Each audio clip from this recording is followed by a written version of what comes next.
Welcome to the Counselling Tutor Podcast, the must-listen-to podcast for students of counselling and psychotherapy. Here are your hosts, Rory Lees-Oakes and Ken Kelly. Hi, I'm Rory, and with me, as always, is Ken. How are you doing today, Ken? Exceptionally well. Thank you so much for asking, Rory. And Rory and I are so grateful that you have joined us for the Counselling Tutor Podcast. This is episode 207. We have 3 stops on today's route, stopping off firstly into Counselling Foundations, where we visit the underpinnings, the foundations that we build a counselling practice on. And in that session today, we're going to be looking at first counselling sessions. And that may be the first time ever that a student goes into a counselling session in their placement, but also we revisit first counselling sessions again and again because every new client coming in is in itself a first counselling session. We then focus on self, where we recognise that we as the practitioners are the heart of our practice, and today we're going to be looking at the wounded healer. Is there a healer inside you that has a wound? And then we stop off our last stop on today's journey, episode 207, with Practice Matters, where we look at something that would be relevant to the professional practice of counselling and psychotherapy. And today we speak of something incredibly relevant, and that is our paperwork that we have in our practice. Everything from information sheets through to contracts, through to clinical wills, and we have an expert in this subject, which is Tamara Howell, who spoke with Rory. So that interview coming up as well. But let's go right back to those counselling foundations and that first counselling session, Rory.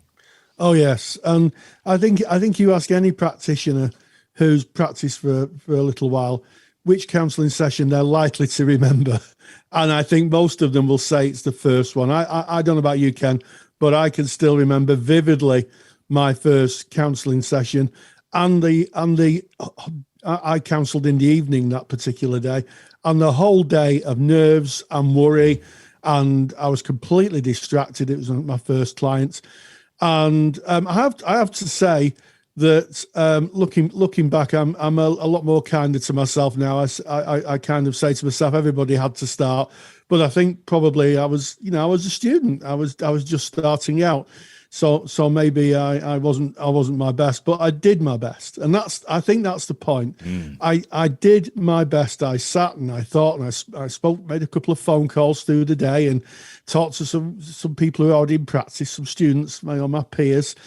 But I think first counselling sessions can be very, very nerve-wracking, and I guess to some extent, Ken, as a general kind of observation, every counselling session, even now, are first counselling sessions. When you meet a new client, it's the first counselling session, isn't it? Yeah, in the same way, and you're speaking back, Rory, to that very first one, the first time you're going to practice, that first second of practice where somebody walks through the door, you're in placement, but they're your client and you are their counsellor. In the eyes of the college and in the eyes of your peers, you're on placement, but in the eyes of the person walking through that door, you are their counsellor.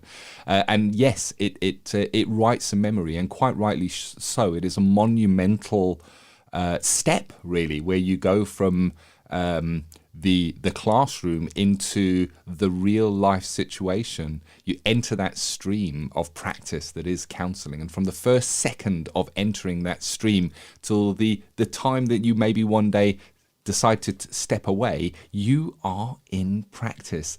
And yes, I look back and I recognise some of the emotions. I can still key into some of those emotions right now, and that's was a long time ago. And I think, for those of you who may be approaching a first counselling session, or those of you who may have it freshly in your rear view mirror, going to what Rory has said, it is your first step, and it can bring up some emotions that can be interpreted as anxiety or fear.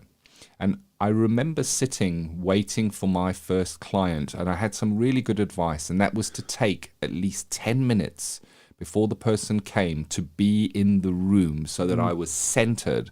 And I just closed my eyes and I breathed deeply and I just came quiet into that moment and just tried to relax and be present within that moment, to really calm myself and put all thoughts and anxieties one side. Not easy, I tell you, but it was a great grounding for when that client walked in. And it's understandable. It's understandable. We spend all this time in studies learning about how important this role is that we play. So it kind of feels like a high stakes game that we step into. But recognizing, as you say, Rory, if we look at those kind of feelings and that way of thinking as only that very, very first client, I think we're missing out, because every client that comes in is the same in that we don't know who they are. We don't know what they're going to present with as they come into that room. And of course, Rory, you've got some ideas of how we might think about and prepare for a client coming in before they get to us, in terms of thinking about who they are. Yes, and I like what you're alluding to here, Ken, of being fresh. Every client, it's a fresh, new relationship. And in terms of the ideas, I think the first thing to do is to make sure that you've got your contracting and what's necessary in the contracting in hand, and also that you've rehearsed it with a peer. And I think that's really, really important. We've talked about this, I think, on the podcast a number of times, that sometimes the contracting side doesn't seem very therapeutic, but actually it is, because what it does, it sets the ground out for the client to be able to speak about what's going on. And I think for a lot of clients, certainly in the age we live now with Facebook and social media and the fact that things get shared, can get shared inappropriately, I think confidentiality is really, really an important aspect of what we do.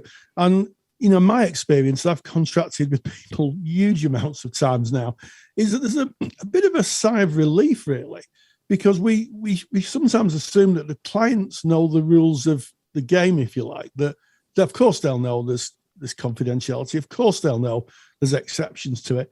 Actually, that's not always the case. In fact, very seldom the case. So by setting out the ground, it's a bit like you're planting crops. You set the ground out, and then once the ground is set and it's solid, flourishing, growth can take place. Oh yeah. And I think the contracting is really, really important. And I think also just to honour that, because that is the beginning of the relationship, where you're saying, this is what I can offer. This protects you. This is where I have to disclose, and I have to disclose something. This is the amount of time we have available together. These are the length of the sessions. And that allows the client then to hear that, take stock of it, and start thinking of what they want to prioritize. I think that contracting sometimes is undersold in terms of its importance in the therapeutic relationship right at the beginning, Ken. And it is a something that we know, and something that we can kind of rely on in that first session. It can give you a little bit of confidence to kind of rest back against the contract, knowing its importance, and it's kind of a more structured format, that contracting session, and that would make up the first session of any counselling session where you would be doing that. So you have got that more formal structure to kind of lean into. And speaking with students, recognizing my own journey, so often we kind of want to get it right. We're going in there, we want to do it right. We want to get it right. And what I might think of or share with you on this is, it's not about what you do. It really isn't. It's about who you are. And so often the thought is that the actual training that's going to go with you into the counselling room is maybe the simulated skills sessions that you may do with your peers within your groups. And of course it is. I mean, it's important that we focus on those skills. They underpin the counselling relationship. But there's another really rich training area that we get through our formal studies, and that is our personal development groups, the group where we're just sitting there listening to others talk, or just being in any group situation where we're listening to others, because that's where we can practice that empathic approach, trying to see what somebody is saying from their perspective, practicing that unconditional positive regard when they say something, that they can say anything, and even if it kind of may conflict with our self-concept or our frame of reference, that we don't have to be jolted into action or reaction. And that's a really good space for practicing for being with clients, because when we're with a client, remember, specifically if you're working in a person-centered way, it's not your session. It's their session. It's not for you to set the pace and lead them. It's for them to recognize that it is their space where they can lead and hold the power within that relationship. And I think that hopefully just takes a little bit of pressure off you as the practitioner going in. It's not about you. It's about them. They will show you the way. If you trust, they will show you the way. Oh, I think that's beautifully eloquent, Ken. It really is. I mean, I'm sitting here going, yes, that's absolutely true. And I think for students, there's always this kind of dichotomy, isn't there, between, how much theory do I use? How much skills do I use? Because these are drilled in training, theory, skills. And I think my observation would be that actually the science or the research, and I'm speaking specifically to the Norcross inventory, John Norcross at Scranton University, who studied this extensively about the success in counselling, is the relationship. The modality is only about 15% of the cake. It's the relationship, the ability to sustain a relationship. And one of the things I wish I'd have known when I started was the work of Petruska Clarkson, who spent a lot of time focusing on what she called intersubjective relationships. And she said the best way to describe a counselling relationship is like the relationship you may have with a cousin. You know them, you're familiar with them, but you're not over familiar with them. And I think that's an excellent maxim to kind of think about, at least at the very start of the relationship. Familiar, as in they're a familiar human being, but obviously not over familiar. So I think that's a useful idea. But if there's anybody listening to this who's starting their practice, you may be listening to this on the way to starting your first counselling session. What I would say is just do your best, just be yourself, because that is the magic formula. The idea that someone's coming to talk to someone they don't know, that they are impartial, they've got no skin in the game, they're not going to give advice or judgment, and just be heard. It's one of the most powerful things one human can do for another. And silence, I think, is a good basic skill to start off with. Just listen. And you'd be surprised just how clients can start to conceptualize and think about what's going on for them and make the changes themselves. But the opening, I think the first session is always a bit of a baptism of fire, certainly for students, isn't it, Ken? It can be. And it can take so many different forms. You may have a client that comes in that wants to really share their journey with you and kind of, there's an urgency to get that out, and having to balance that with contracting can feel a little bit tricky and maybe slightly directive, but we've covered that in the episode we did on contracting just a few weeks back. So go and look through our back catalogue. You mentioned, Rory, the freshness of coming in. The freshness of coming in. And that is one of the great benefits of it being a true first session, is you come in with the freshest of freshness. It's that freshly picked. And just in our last episode, in episode 206 of the Counselling Tutor Podcast, we spoke about compassion fatigue. And compassion fatigue is the other end of that, where it's kind of maybe a person or a practitioner feeling worn out from all the messaging and all of the material coming at them, that we become slightly blunted from that. So freshness is something to embrace. It is a true gift.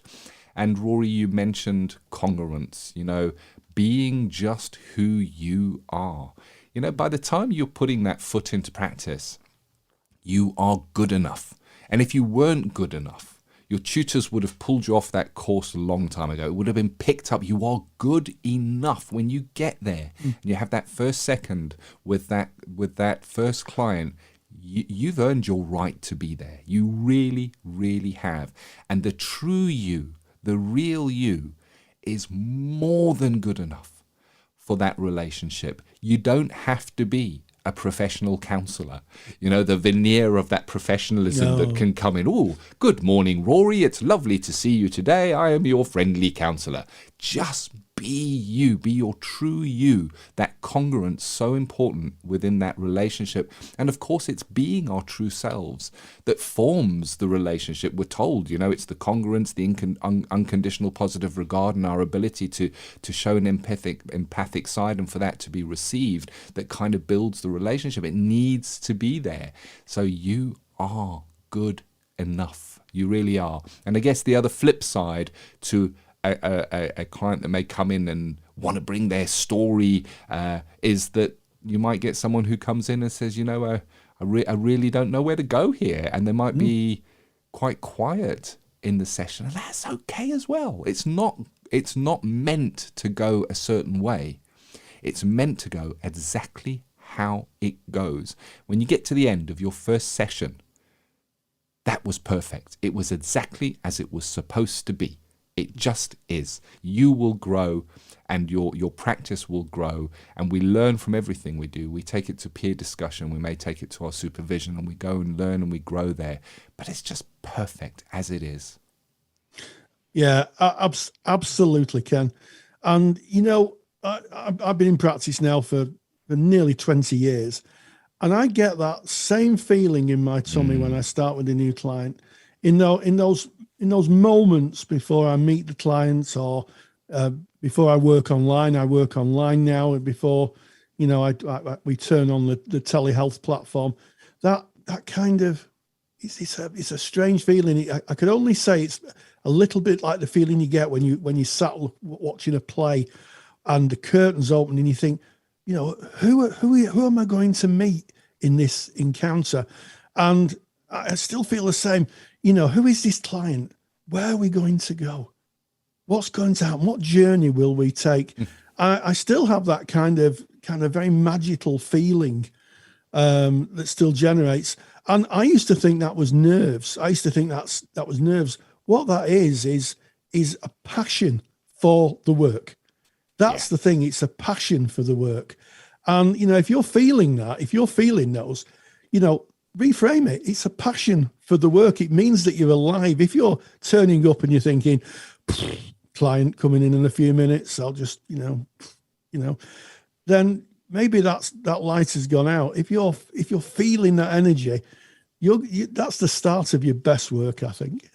I love it. Absolutely love it. So there's counselling first session. Yes, there is that first session with that first client, but we have first sessions all the time. Really great topic. And we've got a real nice handout on this one. We've got a comprehensive article that has been written on that first counselling session, along with, I have to say, a super duper Rory Lees Oaks handout, which you can download. So if you're interested in getting that handout, go to counsellingtutor.com. On our top menu bar, click on the podcasts tab, because this is our podcast, and find episode 207. And right there on that page, really good article, link there for you on the first counselling session with a handout that you can download. And there it is. And that's our Counselling Foundations. So on our trip today, our next stop is we're stopping at the focus on self, where we recognise that we as practitioners within our practice need to be our best selves. We need to look to ourselves to be able to be there in service of others. And I think a great topic that you've chosen today, Rory, because we're going back to the very beginning. It's kind of part of the question of why. Why do you do this? And it kind of links into the wounded healer, Rory. Oh, yes. And I think this is a really interesting perspective of our work. And it's actually one that comes up a lot in our Facebook group. And if you're not a member of our Facebook group, type in Counselling Tutor into Facebook. We're a closed group, knock on the door, and our friendly, loving moderation team will let you in and join thousands of like-minded people who talk about the world of counselling and psychotherapy. There are students, there are qualified practitioners, supervisors and tutors, and they debate the world of counselling and psychotherapy. And the wounded healer comes up a lot. And I can still remember on a sunny September afternoon, sat at Tameside College in a circle of people that I didn't know, on my very first diploma day, shaking in my boots and shaking all over if I'm honest. And the tutors came in, and the first exercise, and it was probably one of the toughest ones that they ever asked us on day one. Why do you want to become a counsellor? Yeah. And you could see people really, really become alert and sit up, and it was very poignant, because people were sharing their own difficulties, that they'd been helped by a therapist, or they'd had difficulties in their life, or in my case, someone very close to me had difficulties, and we had to find help for that person. And we saw the transformational effects of counselling, so much so that in my own case, I thought, I want to be a counsellor. This is absolutely amazing. And you were drawn to it. And there's so many people who've had difficult pasts, difficult childhoods, who have helped, and they want not just to be a practitioner, but a healer. They want to give the same care and love that they received from their therapist in their practice. And in fact, this isn't a new idea, is it, Ken? This goes back to antiquity, to the Greeks, doesn't it? Yes. You're speaking about Chiron, and I don't know if I'm pronouncing that right, but that's how I've always said it. Chiron, the wounded healer. We'll put a link to a great article on Chiron into the show notes, so make sure you visit that. Counselling Tutor, click on the podcast tab, episode 207, and we'll put in a nice link to Chiron, which is kind of the myth that kind of underpins the wounded healer archetype, as it were. But what is interesting is how common this is when we kind of look specifically in the helping professions, that many, as you say, Rory, will have experienced their own darkness. Perhaps somebody put a hand into that darkness, and then having been pulled from that darkness, don't want other people to go through what you had to go through, or at least you know there's a way out for people that are going through that, and you want to put your hand in there as well. Carl Jung has a quote. Part of that quote is, only the wounded physician, as in doctor, heals. And that is Carl Jung. And there's a lovely poem by a Persian poet called Rumi, a mystic poem. And it goes, the doctor must have a broken leg to doctor. Your defects are the ways that glory gets manifested. Whoever sees clearly what's diseased in himself begins to gallop on the way. Don't turn your head. Keep looking at that bandaged place. That's where light enters you. And that's Rumi. That's a little bit of from a poem on that. Now, it's great, and maybe an exercise here is to journal or think about what is your reason for doing what you do. Is there a wounded healer in your past that kind of shows itself, that is present with you in your therapy room? And it's really good. It's powerful, as Rumi has just said there. Look to that bandage place. Remind yourself of it often. But at the same time, we have to be careful of our wounded healer, because our wounded healer is our journey. And we may have had a certain technique or a certain way that helped us in our journey. And chances are you may see yourself present in therapy. That happens often, where you will come into your therapy room, or a client will come in, of course, and they will present with something you can really relate to. Oh, I know about that. I went through that. And the danger is that we take our wounded healer and go, oh, well, the way I got out of this was X, Y, Z. So what you need to do here is X, Y, Z, because that's how it worked for me. So we can't take our journey, even if it's similar from the presenting issue, and kind of project that onto the client, because it's their journey. They need to find their own way, and it may be so different to ours, but we can at least empathize with where they may find ourselves, and that is the power of the wounded healer. Yes, it's a very powerful story, and you know, I think that there's different ways of pronouncing Chiron or Chiron.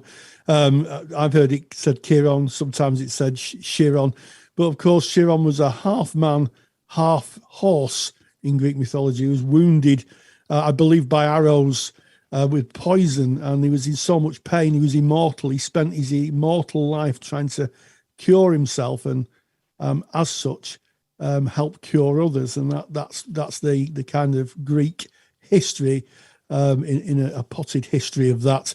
I also like what you say, Ken, about just because we've been wounded in one way and we heal ourselves in one way, that we think that's the only way, and not to impart or project onto the client. There's another aspect of being a wounded healer, and that is over self-disclosure. Oh, yes. I think that sometimes if someone's going through exactly the same thing, because we do meet ourselves in the therapy room, we've said this so often, and I think the thing to recognize is the uniqueness of the client. And I think there's a danger of over self-disclosure. Well, when this happened, I did this, and then that happened. And I think, it may have worked for you, but it may not work for the client. And it may not be helpful, because clients may think, oh, I can't do that. I can't do what you did. And then they withdraw. So I think it's worth it's being thoughtful about not over self-disclosing. You may just kind of give a hint. And I had a tutor who used to say, if a client spoke about an issue that she had worked through, she used to say, I've got that T-shirt, to be able to say, yeah, I know where you're coming from, but wouldn't go any further than that. And I also think it's really, really important, and we've spoken about this in a lot of our podcast episodes, about making sure that you are healed sufficiently to be able to work with somebody else. I think that if you're in the throes of something really difficult, you may not be able to separate your own stuff from the client stuff. And there's a form of a parallel process there. And in very worst case scenarios, you can, in fact, become unwell yourself. So I think part of counselling training is understanding our own process and self-care. So there's two sides, I think, to Wounded Healer. One is that it can make us better practitioners, because we've been there.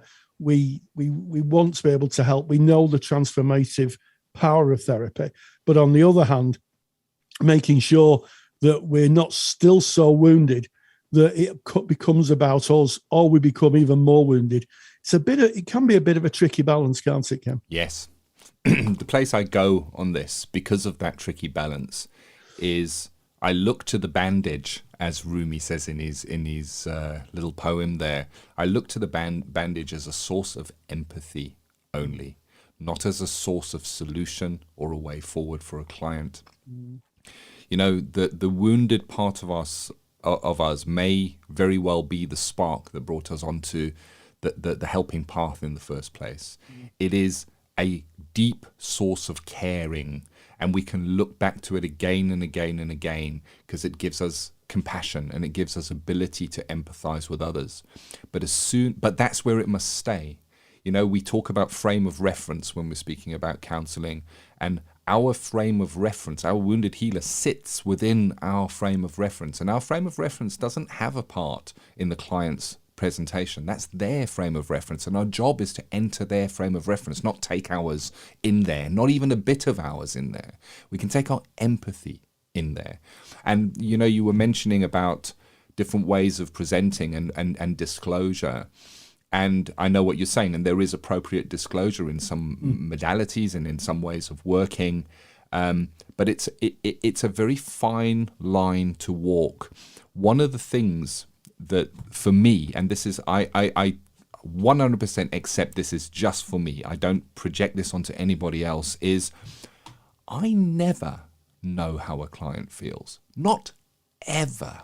I can empathize. As soon as I say, I know how you feel, because in my life this happened, I think that for me steers away from empathy and towards me and my frame of reference. My job is to try and see it as they see it. I can't feel it as they feel it. So what I do is I try to use words that give them words to identify with so that they can share with me how they feel. I don't know how they feel. I work with them to try for them to find that feeling, to share it back with me. And my wounded healer can at times, because it has good intentions and it wants to help. It's what started me on this journey in the first place. Wants to jump in and go, yeah, I know exactly what that's like, because and what you can do here, you've got a number of different it wants to do that. It wants to do that. But I recognize that it doesn't have a place. I love my wounded healer. I respect my wounded healer, and I look to it often, that part of me often. But I also recognize that it lives within my frame of reference, and my frame of reference does not have place in my client's frame of reference. Oh, so powerful, so eloquent, Ken.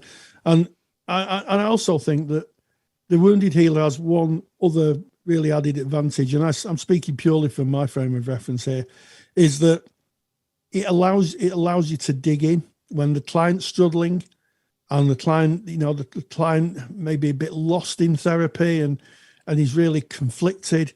I think that if you've been there yourself, it gives you that resilience. It gives you that resilience to stick with it, to dig in, not to kind of retreat from the client and say, well, they're just not getting anywhere.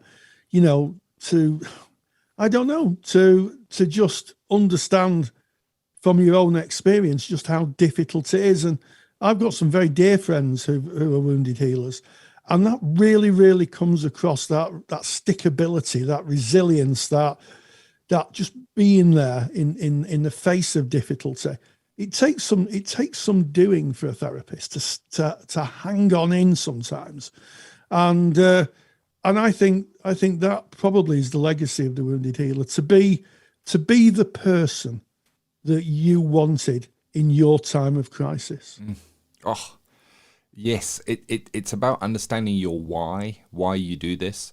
It's one of the more challenging journeys in life, becoming a therapist, being there in service of others, holding other people's narrative and sharing their journeys with them. It can wear you down. We have self-care in place. We have supervision. We have our own therapy that we might link into, and that is because it is such a demanding road that we walk, and having a really strong why I do this, and being able to revisit that why, so important. And the wounded healer is the greatest place to look for your why. It really is. It is a wonderful place. So I think on balance, Rory, looking at the wounded healer, so incredibly helpful in our journey, that part of ourselves. Got to watch out. There are little areas where we don't want to slip, and we don't want to be kind of overpowered by that wounded healer. We want to recognize that sits in our past and that it is our journey. But it's our journey that started from that wounded healer in service of others. So recognizing its part and how it builds our resilience, how it adds to our empathic understanding of others. Yes, and I think that if there's any part of my training that still resonates with me, it's that question, the why. Yeah. After all these years, it still resonates, and it's still the question I ask myself. That keeps, when I keep going, it's still the question. The why is the meaning within my practice. Yeah, great topic. Moving on to practice matters, where we look at what we need to consider in professional practice as a therapist, as a helper, as a psychotherapist. And there's paperwork. I don't like paperwork, Rory. I'm going to be honest. I've got this thing. This is just me. When I think paperwork, I kind of get this resistance that comes up. And that's why it's a good idea to look to professionals like Tamara Howell. She loves paperwork. She just loves, she basks in paperwork. Nothing delights her more than designing a clinical will and taking that to solicitors and getting them to look over it. And, you know, when you've got somebody with that kind of knowledge, from my perspective, you want to be grabbing onto that with both hands. And you met up with Tamara to speak about some paperwork and how that relates to practice, Rory. I did. Always enjoy interviewing Tamara. And a good friend of Counselling Tutor. It's really important that we think about paperwork because we're more accountable than ever in our practices. And we're now not a cottage industry. We're professional people, and that has to be reflected in the way in our paperwork, in our policies and our procedures, our general data protection policy. And no better person to kind of expand on that and tell us what we need to know than Tamara. And this is what she had to say. Practice matters. And we welcome Tamara Howell, a good friend of Counselling Tutor, my fellow presenter on the online and telephone counselling course, and the proprietor of Private Practice Paperwork. It's a great pleasure to welcome Tamara Howell. Welcome, Tamara. Thank you so much for having me, Rory. Oh, it's always a joy, Tamara. Now, we're going to talk about paperwork today. Now, yes, please. Yes, please. Now, I don't know if the listener is like me, who is a person who kind of gets when it comes to paperwork and not paperwork. I practice to be a counsellor, not a paperwork person. But actually, Tamara, paperwork is important, isn't it, when we look at our practice? And you have kind of dedicated yourself to making sure that practitioners have the right paperwork. So my first question is, why is it important that we have correct paperwork, that we have paperwork within our practices? Oh, I've got so many answers because, as you know, I'm quite enthusiastic about paperwork and about our policies and procedures in private practice. And the reason for that is to protect our clients, to protect us, and also because I really feel that it's the foundation of the therapeutic alliance, because it creates a sense of safety when clients are feeling vulnerable, and it communicates our boundaries, and it's a way of building rapport, really. Yeah, absolutely. And just tell us a little bit more about building rapport, because there might be some people listening, including me, who's thinking, how does a lot of paperwork link to building rapport with the client? Yeah, well, it's really interesting. I think lots of the time people listen to me and they just think, oh, she's like, what is she talking about with all this like paperwork, excitement? But I see it as part of the process of a client coming to find us and our intake. We all have different words for this, but the inquiry, the introductory call or a screening, a intake, progress reports, things like that.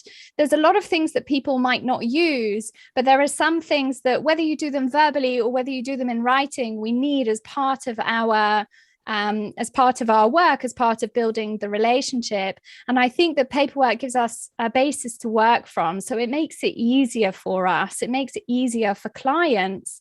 And I think of each of the different stages of coming into therapy as different processes. So I think of, for example, the inquiry process. A client might send an email or leave a voice message if they see a directory listing, or they get a referral from someone else, or they come across your website. And so then just on a very, just the initial level, I need to know what to write to them. to make them feel welcome, to invite them to a call or to invite them to make an appointment. And then they're going to write back, we're going to meet each other, and then I'm going to explain the terms of therapy. And so if I have all of that in writing, it's so much easier. It means that I can just focus on taking care of the client and being present. I mean, I think that's a very comprehensive answer, Tamara. And one of the things that strikes me is we're more accountable for our practices than ever before. And, part of that accountability, I mean, when I started 20 years ago, it was a verbal contract and that was it. Nowadays, that just wouldn't hold water, I don't think, maybe ethically, because it's really important that we can evidence what we call defensible decision making. So my next question is, what's the bare minimum of paperwork that a practitioner should be considering having? So I think of these as my kind of best friends in paperwork. I think a contact details form, some people will do this electronically as part of their electronic health record, their intake procedure, but you might do this on a form. So contact details where we collect the client's contact details, emergency contact, and their doctor's details, for example, if you do that in your practice. The therapy contract or therapy agreement, however you want to call it, it's the boundaries that we explain. Some of that is business and some of that is therapy stuff. So sometimes people split those things out, and sometimes they keep them together. So I create a welcome pack. So my welcome pack also has a welcome letter on it, which I think is really important in paperwork. Welcoming people to my practice with a bit of a personal message so that they get a bit of an understanding of what I'm like and what to expect. And then there's the privacy notice, the GDPR privacy notice. And at the end, there's for me, there's things like maybe there's a reduced fee agreement, or maybe there's a release of information if I've had a referral from a doctor. So there's sometimes going to be some other forms on the end of it, but the basis of it is, for me, is the welcome note, the therapy agreement, the informed consent, and the contact details form, and the GDPR privacy notice. Yeah, I mean, those are the absolute basics, aren't they? And it's really interesting because we did teach together in the online and telephone counselling course. And one of the things that became really apparent, certainly when we work online, is that we need a bit more paperwork, don't we? And what kind of paperwork would we have above the standard paperwork we're using face-to-face when working online? Well, there's a specific part of my therapy contract that I call the online therapy appendix, but some people build that into their agreement and contract. And that's specific to working online. So that's talking about privacy, security. Also privacy in terms of the client taking care of their environment, because when we work online, we can't take care of their environment. We have to support our clients in creating a space that's conducive to therapy. So I also send a sort of guide to setting up a therapy space. And, I'll do a little bit of support with them around making sure that they're physically comfortable, that they feel that they can express themselves, that they're not going to be interrupted, things like that. So I include that in my paperwork so that they've got things to look back at. And I think sometimes people think that documentation is very dry and very boring, but it doesn't have to be, because it is a reflection of us and how we work in our practice. And, so my therapy guidance for new clients is, I've made it in Canva and it's got some images and, it's a little bit more conversational. And so we can build that sort of thing into our documentation. Yes. And also, I mean, you've outlined that very well. And also the specific things, isn't there?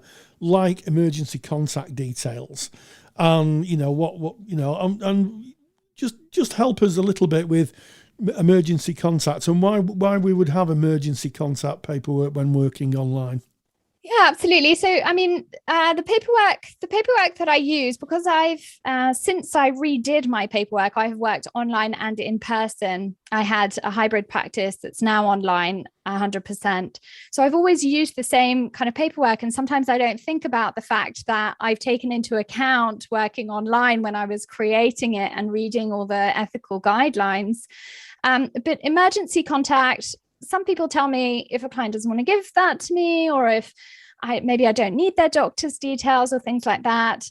And the example I always use is, if a client has a seizure in a session, I need to be able to call emergency services, give them an accurate address and location of where they are, and then I would call their emergency contact. So that has to be someone who's nearby or in the country at least, or, who has access to them. And then I would inform their doctor as well, so that they can follow up with them. And so I need to have all those details. And I think that there's also something about being prepared, that gives us confidence. You may never need all that information. You may never be in that situation. But if you are, and you happen to have all that information, then you're going to be able to go through that process. Yeah. And I think sometimes we forget that every area of our practice is in service of our clients, isn't it? Mm-hmm. And, you've outlined really well that, our paperwork is in service of them. There's something about equalising power when you give people the paperwork and they can take an informed choice. Absolutely. I think it's really important to me that the documentation that I give people, the paperwork that I give people, is in my own vernacular. It expresses the way that I work with them, because I want it to be a collaborative relationship. It's not about me dictating terms. That's not why I give someone a welcome pack. It's really so that they know what to expect and they feel comfortable, that it's easy for them. I think of it as like when you arrive for an appointment somewhere in person, you don't know what floor to go to. And, if you feel a bit anxious, then it can make it worse if, the door isn't clear, whether you push or pull it, or, things like that. We really just want to make it really clear, signpost really clearly, make it really easy, so that people say, yeah, it's super easy to make an appointment and start therapy with someone. Well, I think you've absolutely outlined the importance of paperwork. I'm more enthusiastic about it now since knowing you. Good. And my paperwork's changed quite dramatically. And we will put links to Tamara's website. You can have a look at private practice paperwork, and there'll be a link on it in the show notes of this podcast. And you'll be able to go and have a look at Tamara's paperwork and get a sense of, I guess, what modern professional therapists are now expected to do and expected to use. We're a developing profession, and part of that is paperwork is a big aspect of that. So, Tamara Howell, thank you so much for joining us. Thank you so much for having me. Big thank you to Tamara Howell, and to you, Rory, as always, for hosting the interview so eloquently done as well. And as Rory said, Tamara Howell, a very good friend of Counselling Tutor. If you're a member either of our counselling study resource, our online and telephone counselling training, or even our CPD library for qualified practitioners, you're going to have bumped into her at some stage. A delight, and so incredibly knowledgeable and passionate as well. And this has been the Counselling Tutor Podcast. It's been episode 207. Yes, and we started with Counselling Foundations, the first counselling session, and the first of many first counselling sessions, where we discussed what you have to think about and maybe those processes that go on with us as we go into the opening curtains of a new engagement. Focus on self as the wounded healer, the why of why we become therapists, and how that might have a positive impact in our therapeutic relationships and the areas we need to keep an eye on. And then finally, we had an interview with the wonderful Tamara Howell about paperwork. And as always, please stay grounded and stay safe. Take the stress out of your counselling studies and get the support of Rory and I by joining us in the Counselling Study Resource. Counselling Study Resource, or CSR for short, is the world's most comprehensive assignment guidance and study support resource for students just like you of counselling and psychotherapy. See how Counselling Study Resource can help you. Visit counsellingtutor.com. That's counsellingtutor.com. Thank you for listening to the Counselling Tutor Podcast. Find the show notes for this episode on our website at www.counsellingtutor.com.